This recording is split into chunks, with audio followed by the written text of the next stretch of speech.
चलिए बात करते हैं। यहाँ पे अभी डोरिया बस्ती धनतोला पंचायत दिगलबिंग प्रखंड में है। ये बिहार का स्थिति है।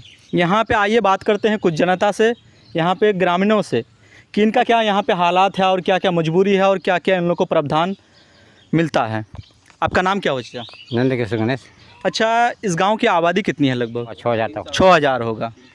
अच्छा, आप लोग को क्या क्या यहाँ पे प्रावधान मिलता है? सरकार के ओर से जो योजना वगैरह आता है मिलता है आप लोग को? योजना तो मिलता है 6,000 सालाना। इससे काम चल जाता है? उससे काम चलेगा कैसे? वो तो खाली सरकार थोड़ा मदद कर आगे बढ़ा देता है। हाँ। काम को लोग का ऐसा है कि 17 बार भी हम लोग जो है जमीन का कागज दिए, वो 2,000 वाला जो है, जो 2003 में 4 महीना में 2,000 मिलता है, वो आप वहाँ बोले बैंक सपोर्ट नहीं करता है। बहुत लोग को अच्छा, ये 6,000 में भी लोचा? 6,000 में भी वही हाल है। दूसरा यहाँ का समस्या है हाथी लेके। हाथी नेपाल से हाथी आता है, इतना लागत करते हैं खेत में, सब हाथी आके खा जाता है। वन विभाग वाला आता है, हो करता है। अब देखिए वो मशीन लगाया है, इस मशीन को तो वहाँ तोड़ फोड़ के रख दिया है, इससे कुछ होने वाला है नहीं। एक आदमी वहाँ जो है केवल वो खाली लाइन का जो है तार झटका उसी को मानता है।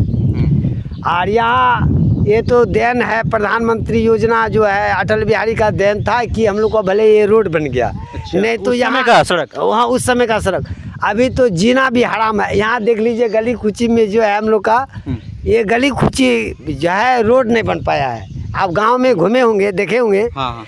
अब क्या करता है मुखिया, क्या करता है सरपंच, तो ये तो हम लोग बोल नहीं पाएंगे क्योंकि जमाना वही है लेन देन का। अच्छा, ये हाथी का प्रॉब्लम आप लोग को कितने साल से है? हाथी का प्रॉब्लम तो रात को आता था और चले जाता था। नहीं, पिछले कई सालों से आप लोग को परेशान कर रहा है? 5 साल से पहले आता था, रात को चले जाता था 2-4। अभी 5 साल से जो आता है 10, 15, 20, 25, 30 का झुंड आता है, वो रुकता है तो वो जाने का नाम ही नहीं लेता है। अब जब सोचिए कि फरवरी, मार्च, अप्रैल, मई, ये क्या चल रहा है अभी? जून। अभी जून चल रहा है। अब अभी 10 दिन हुआ, जब मक्का पूरा सूख गया तब वो लोग निकल के चले गए। चले जाता है। अभी खेत में देखिएगा 1 बीघा में किसी का मक्का निकलता है 3 कुंटल, किसी का 2 कुंटल, और समूचा मक्का तोड़ फोड़ के समाप्त कर दिया है। 1 बीघा में मतलब 3 कुंटल मिलता है। 3 कुंटल उसमें पूरा मक्का तो खा गया। आप हम लोग से कृपा यही है, थोड़ा खेत में जाके थोड़ा वीडियो लेते तो बहुत अच्छा होता। जो तो चलिए मैं ज़रूर दिखाऊंगा उस चीज़ को। एकदम कृपा करके चलिए थोड़ा देखने का। देखिए, ये 5 साल का ये लोग का मतलब जो प्रॉब्लम है ये आज का नहीं है, पिछले 5 साल से हो रहे हैं। यहाँ पे शासन प्रशासन क्या कर रहे हैं पता नहीं। इनका स्थिति देखिए कि ये देख के आपको कैसा महसूस हो रहा है। ये कोई करोड़पति या लाखपति नहीं है, ये किसान है। खेतों में 20,000, 25,000 1 बीघा एकड़ में लगाते हैं और इसी से उपजाऊ करके अपना फैमिली का भरण पोषण करते हैं।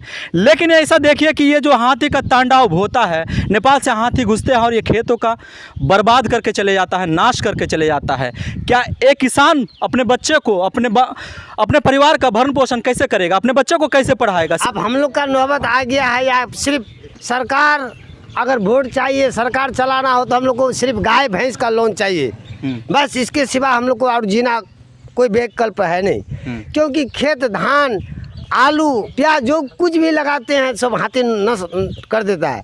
इसलिए गाय भैंस तो आबादी चढ़ेगा, दूध छकेंगे, कम से कम भरण पोषण तो करेंगे। सरकार तो रात देश चलाता है, लंबे लंबे डायलॉग मारता है, हम ये करेंगे, हम वो करेंगे, रोड बनाएंगे, डिजिटल इंडिया बनाएंगे। तो यहाँ क्या डिजिटल बनेगा? बिहार का जो हाल है ना, बेहाल है बिहार। इसीलिए हम लोग को अगर यूपी जाते हैं, यहाँ दिल्ली जाते हैं, बॉम्बे जाते हैं, तो हम लोग को बिहारी कुत्ता भी बोल देता है कोई। एक बार हमारे साथ ऐसे हो गया, बिहारी नाम से कलंक हुआ। मेरा बिहारी भाई एक बार कि आपने नाम नेपाली बताना या फिर बंगाली बताना। मुझे क्यों भाई? अरे बिहारी के नाम से यहाँ लोग जलते हैं। देखिए, तो इस सही में हम लोग का जो दशा है ना, हमारे देश के नेता सिर्फ परिवारवादी है, घरवादी है, बस अपना ऐशो आराम चाहिए। कम से कम सरकार आके गांव में देखे हकीकत में क्या है। आपका नाम क्या होगा? हेमंत कुमार गणेश। अच्छा, आप पढ़ाई करते हैं या क्या पढ़ाई करते हैं? पढ़ाई करते हैं अभी। अच्छा, गांव का स्थिति कैसा है? गांव का हालत तो सालों से तो बिगड़ा हुआ है। जहाँ पे हाथी का बहुत सारा समस्या है।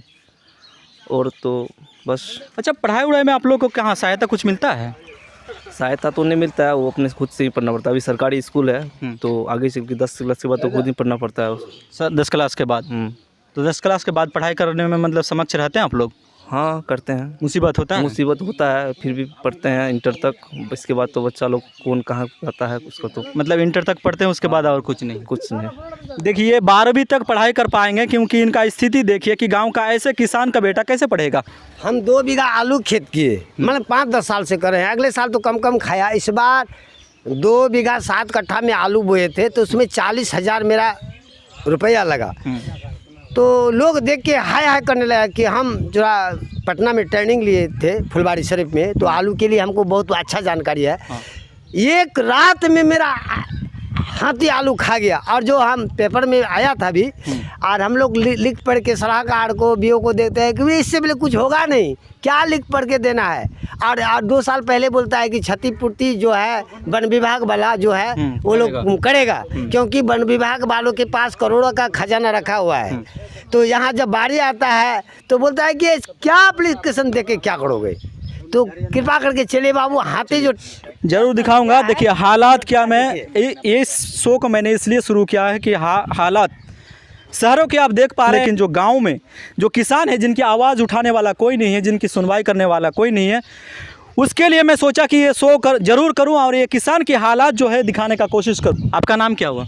जलंधर गणेश। जलंधर गणेश। आप पढ़ाई करते हैं? छोड़ दिए अभी। छोड़ दिए जी। क्यों? सक्षम नहीं है उतना। स्थिति नहीं है।